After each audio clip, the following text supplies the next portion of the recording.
Okay, our next question. With the cuts in the budget that will come, how will these reductions impact the responsibilities of the district attorney's department?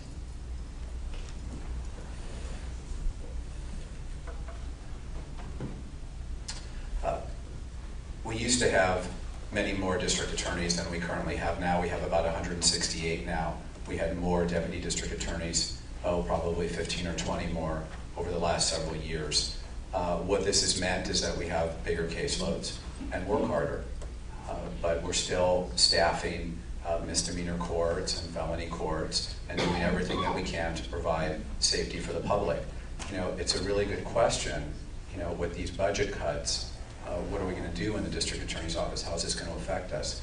You know, the thing about budget cuts is it really makes you focus on what your mission is. When times are good, any organization can get a little bit away from its core, from its focus. When times are difficult and the money is short, you have to focus on your priorities. My priorities are public safety and the integrity of our convictions, meaning a cold case unit and an innocence project. When the district attorney came into office, she cut those two and said it's because we don't have enough money. But at the same time, she hired 2 press information officers, which we'd never had before, which cost $260,000 a year.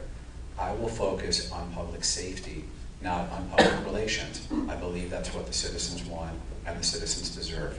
No spin to the press, just public safety and integrity of convictions. Thank you. Well, the reduced budget has already affected our ability to do the same kind of work that we used to do. But again, I think it's putting the right person in the right job.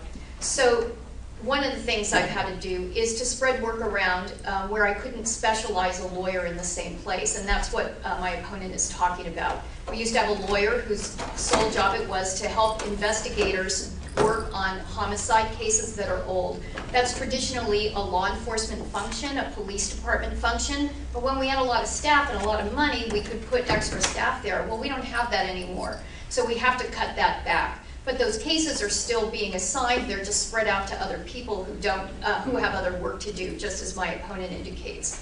But it makes no sense to me to pay $185,000 to a lawyer to be a public information officer. And I can tell you that if we get rid of public information officers, the demand for information from you, the public, from our media, is not going to go away. And so who's going to do that? A lawyer who used to do it before I took office, who managed the homicide unit, sexual assault or gangs, the grand jury, and in addition to all of those management jobs, had to deal with the press as well.